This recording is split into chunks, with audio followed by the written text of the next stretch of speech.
Merci Madame la Vice-Présidente. Je notais tout à l'heure toute la difficulté de prononcer mon nom. C'est pourtant facile, Monsieur Paluskevitch. J'aurais tendance à vous dire comme ça se prononce.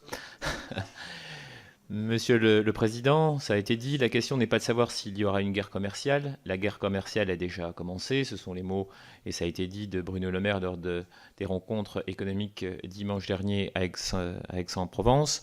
La question en réalité est de savoir jusqu'où ira-t-elle. Notre système économique mondial, depuis la Deuxième Guerre, est fondé sur le libre-échange et nous nous retrouvons donc à l'aube d'un potentiel, presque assuré, changement de paradigme. De surcroît, lorsque nous faisons face à un tournant historique depuis la Première Guerre mondiale, c'est la première fois que les États-Unis décident que projeter à l'étranger leur puissance économique, politique, culturelle et militaire n'est plus dans leur intérêt national. Et qu'à l'inverse, au même moment, c'est la Chine qui décide exactement de faire tout le contraire. Ceci étant, vous en appelez donc à une Europe qui s'engage résolument dans une stratégie de défense du multilatéralisme commercial. Et en tout cas, à mon sens, ou en tout cas pour ma part, je ne puis qu'abonder en votre sens. Toutefois, comme l'indique Christine Lagarde dans cette guerre, l'Union européenne a une carte à jouer sous réserve d'être unie. C'est justement l'objet de mes deux questions. Pensez-vous réalisable que l'Europe puisse fédérer un ensemble de pays volontaires au sein d'une initiative conjointe pour maintenir un dialogue au niveau mondial et face aux nations qui la remettent en cause? Nous voyons toute la difficulté quotidienne dans le cadre du futur budget de la zone euro, l'Axis, le Brexit, le cadre financier pluriannuel 2021-2027. Vous nommiez tout à l'heure quelques États membres comme étant des free-riders. Ma deuxième question, croyez-vous qu'il s'agisse en réalité que d'une posture du président Trump du fait de l'approche de l'élection du mi-terme au mois de novembre, laquelle, une fois passée, permettrait une désescalade?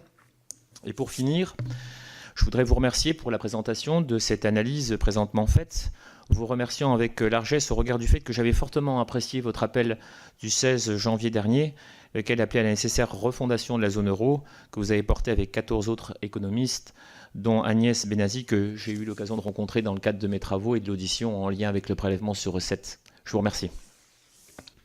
Monsieur Simon. Est-ce que c'est un changement de paradigme aujourd'hui avec Trump? Enfin,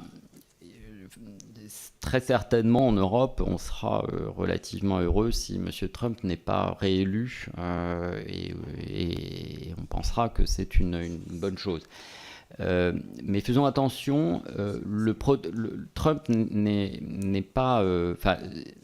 l'isolationnisme américain, le fait que, par exemple, Trump considère aujourd'hui que le commerce international est un jeu à somme nulle, c'est-à-dire que Trump, lui, considère que non seulement ça crée des inégalités, mais je ne pense pas que Trump soit très sensible à la question des inégalités. Lui, il considère, comme un certain nombre d'autres personnes qui sont anti-mondialisation, lui considère que quand on fait du commerce international et que je vous vends mais que vous ne me vendez pas autant, ça veut dire que moi je suis gagnant et vous êtes perdant.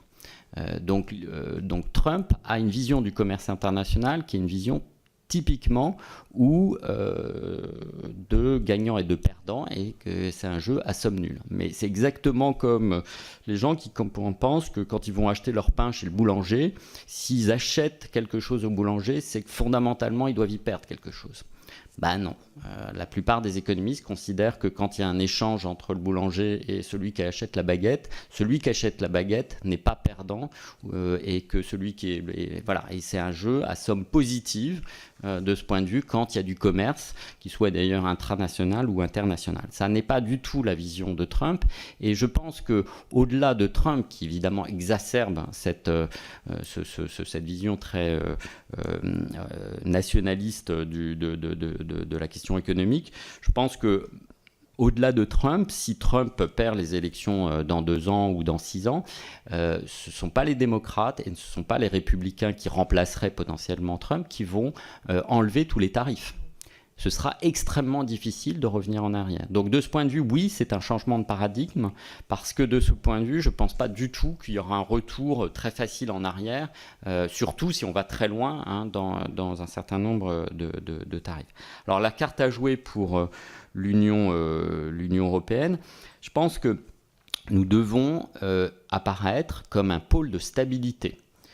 Et donc, en effet, les règles qu'on a à l'intérieur de l'Union européenne, mais les règles aussi qu'on ne viole pas au niveau international, contrairement aux États-Unis, ça peut nous faire apparaître en effet à court terme comme des gens naïfs qui ne comprennent pas les rapports de force. Non, je pense qu'on peut aussi comprendre et jouer les rapports de force, mais je pense quand même que le fait qu'on soit un pôle de stabilité à terme, c'est quelque chose de positif. Rappelons-nous que tous les pays qui, à un moment ou un autre, sont sortis du commerce international, parlons par exemple de l'Argentine à la fin du 19e siècle. L'Argentine était un pays qui était totalement intégré au commerce international, qui était un des plus riches du monde. C'est totalement refermé au commerce international et est devenu, non pas un des pays les plus pauvres, mais un pays aujourd'hui qui s'est très fortement appauvri et qui est devenu extrêmement instable.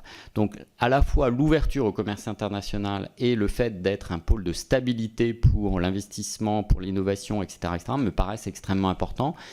Et certes, à court terme, ça peut apparaître comme quelque chose de naïf et peut avoir même un coût, mais je pense qu'à long terme, pour la croissance de long terme, c'est quelque chose de très important.